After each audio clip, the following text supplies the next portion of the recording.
हाँ जी नमस्कार, अभी घर पे पहुंचा हूँ। हेलो। हाँ ठीक हूँ मैं। पिताजी मैं जरा बाहर जाकर बात करूँ? हाँ ठीक है। अरे तुम क्या मुझे घर से बाहर निकालोगे? मैं खुद ही चली जाऊंगी।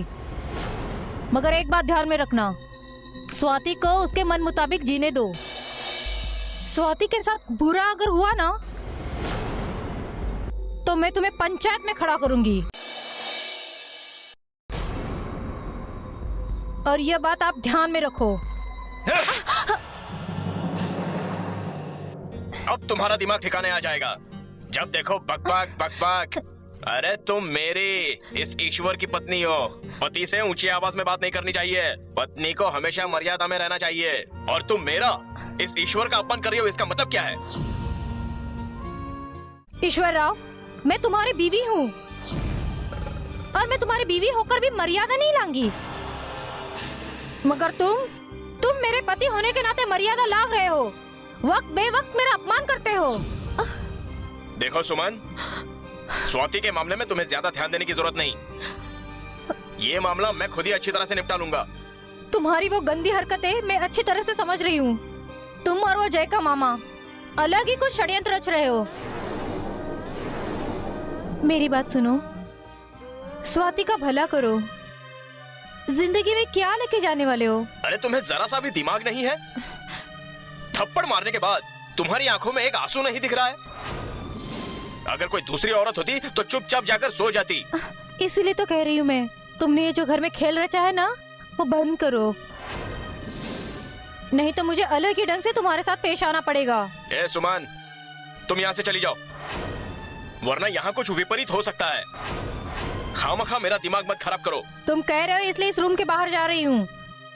और हाँ, तुम्हारी इस पोकल धमकी से मैं नहीं डरने वाली। मैं जा रही हूँ एक संस्कारी मर्यादा न लांघने वाली तुम्हारी बीवी बनकर।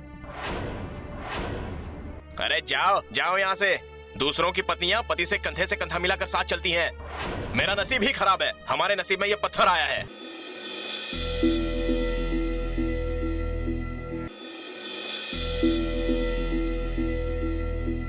अब तुम जाती हो या मैं जाऊं बाहर?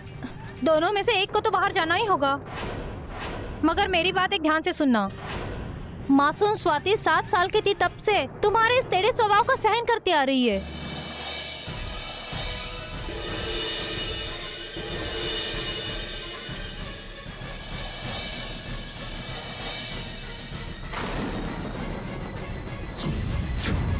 कोई बात नहीं, तुम नहीं जाती तो मैं चला जाता हूँ। क्या मुसीबत है?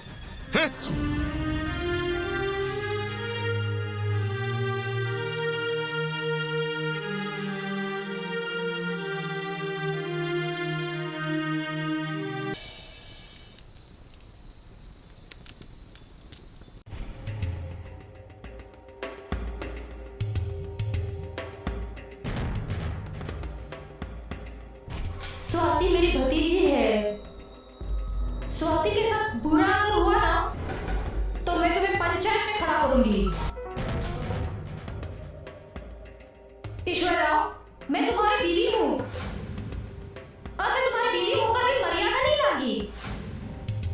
मगर तुम मेरे पति होने के नाते मर्यादा लांघ रहे हो। वक्त बेवक्त मेरा अपमान करते हो। तुम्हारी वो गंदी हरकतें मैं अच्छी तरह से समझ रही हूँ। तुम और जय का मामा अलग ही कुछ षड्यंत्र रच रहे हो। इसलिए तो कह रही हूँ मैं, तुमने ये जो घर में खेल रचा है ना, वो बंद करो। नहीं तो मुझे अलग ही ढंग से तुम्हारे साथ पेश आना पड़ेगा।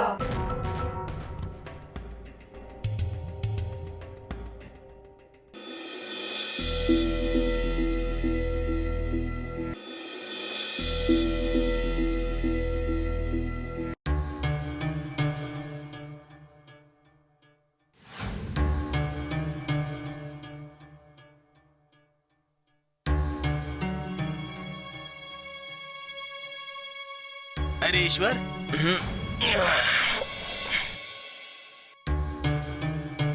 अरे ये मैं क्या देख रहा हूँ? हाँ, यहाँ पर क्यों सो रहे हो?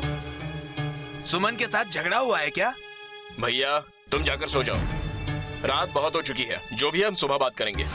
अरे ये भी कोई बात हुई? हाँ, क्या हुआ है वो तो बताओ। अरे क्या होने वाला है, पति पत्नी में क्या होने वाला है? भैया मैं सुमन को तलाक देने वाला हूँ, उसने मुझे बहुत तकलीफ दी है। अरे तुम क्या बात कर रहे हो, तुम्हें खुद को समझ में आ रहा है? हाँ? अरे मैं मानता हूँ मियाँ बीवी में झगड़े होते हैं, पर झगड़ों से परेशान होकर या किसी और परेशानी की वजह से तलाक? नहीं रे ईश्वर, ऐसी बेफिजूल की बातें सोचना भी मत तुम।